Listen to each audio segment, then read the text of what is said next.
माझं लग्न ठरलं त्यावेळी माझी लग्न करायची इच्छा अजिबातच नव्हती. स्थळ खूप चांगलं होतं, शिवाय आईबाबांची इच्छा खूपच होती. माझा खूप गोंधळ उडाला होता, कारण आजवर माझ्या सर्व इच्छा पूर्ण करणारे माझे आईबाबा आज माझ्या इच्छांचा विचार का करत नाहीत, असा प्रश्न मला पडला होता. खरं सांगायचं तर माझं होणारं सासर कोणालाही हेवा वाटेल असंच होतं. माझा होणारा नवरा यश 28 वर्षांचा राजविंडा, शिवाय कलेक्टर. त्याला एक मोठी बहीण होती, पण तिचं पण लग्न झालं होतं. त्यावेळी घरामध्ये हा एक आणि सासू सासरे असं छोटंसं कुटुंब होतं. लग्न जानेवारीमध्ये ठरलं, तारीख एप्रिलची निघाली. किती लवकर करत आहेत माझं लग्न, या विचारांनी आईबाबांचा फार राग यायचा. त्याहून जास्त राग यशने बघता क्षणी मला होकार दिला म्हणून आला होता. लग्न ठरल्यानंतर तिसऱ्याच दिवशी यशचा मला फोन आला. काय बोलावे मला काहीच कळत नव्हतं. सगळं काही तेच बोलत होते. तसे ते बोलण्यावरून खूपच समजूतदार, बोलके, प्रेमळही वाटले. तरीही मला वाटायचं की बोलण्यावरून कधी कोणाचा स्वभाव कळतो का. त्यांनी मला लग्नाविषयीची माझी इच्छा विचारली.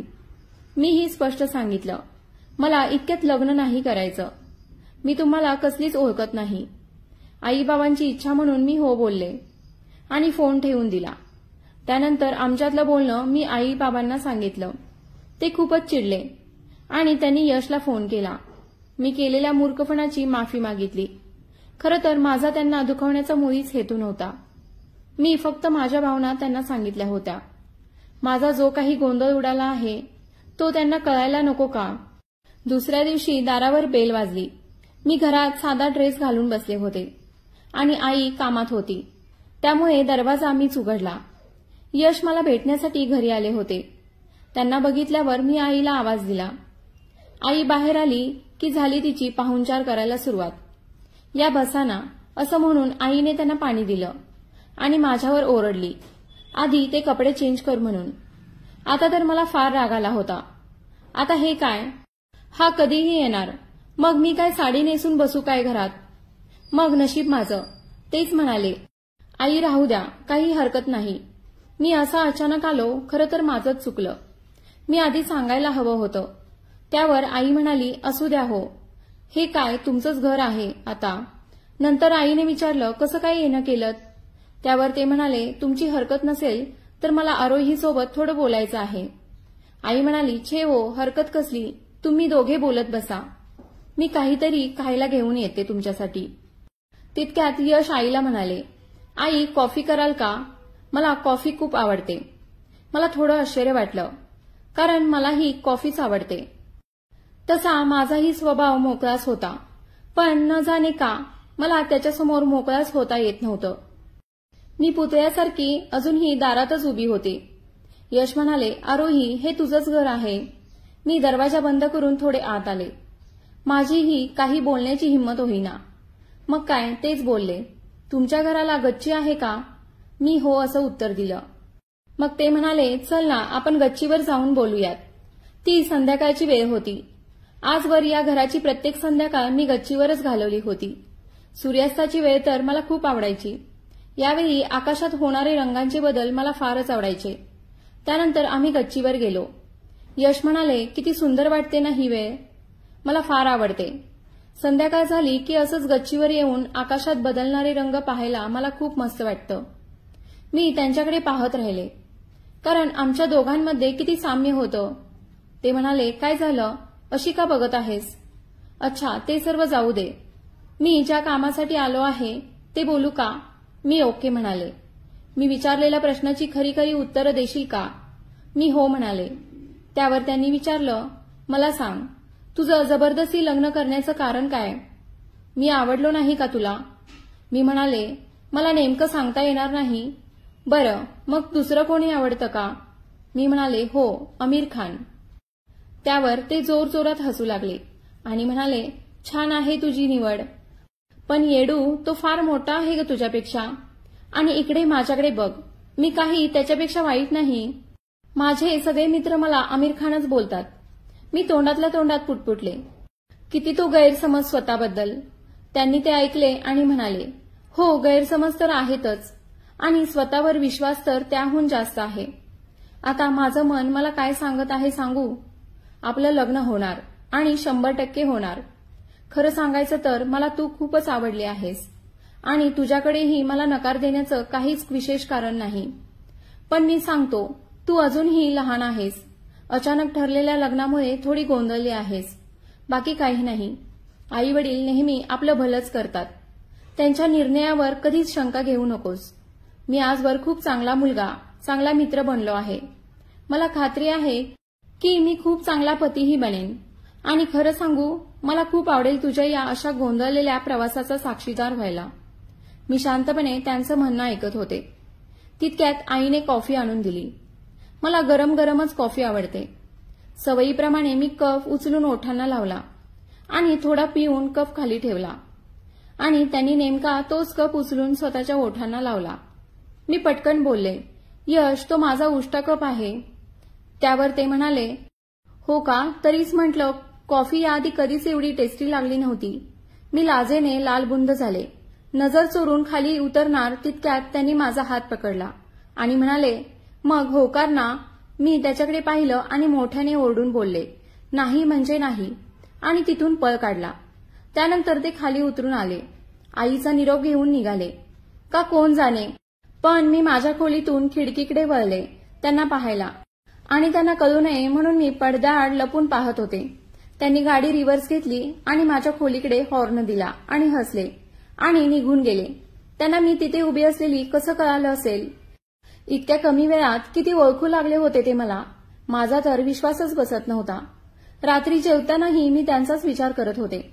जेवण काय खाल्लं, कसं खाल्लं काही कळत नव्हतं. खूप हरवल्यासारखं वाटत होतं. यशशिवाय कोणाचाही विचार डोक्यात येत नव्हता. नंतर मी माझ्या खोलीमध्ये झोपायला गेले. बराच वेळ प्रयत्न केला पण झोप काही येईना.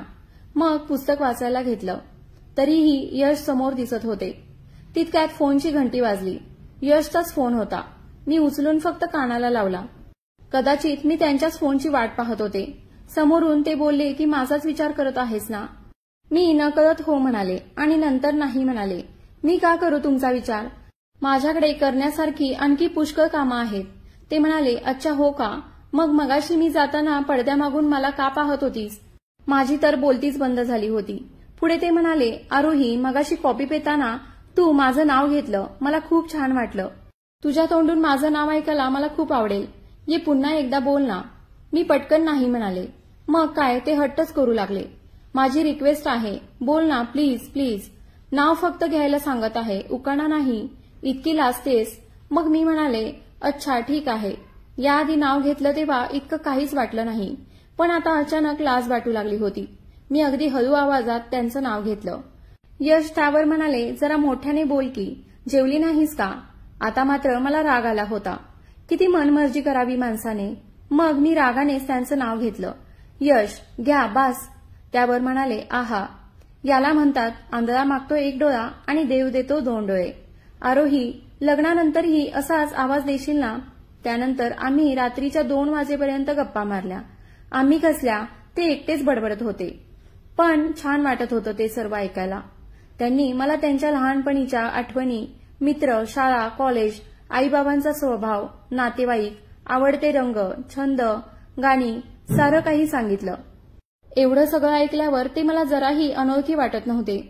खरं तर माझ्या मनातल्या त्यांच्याबद्दलच्या शंका त्यांनी हळूहळू दूर केल्या होत्या. 2 वाजत आलेले बघून मी स्वतःच म्हणाले, अरे बापरे, 2 वाजले ग.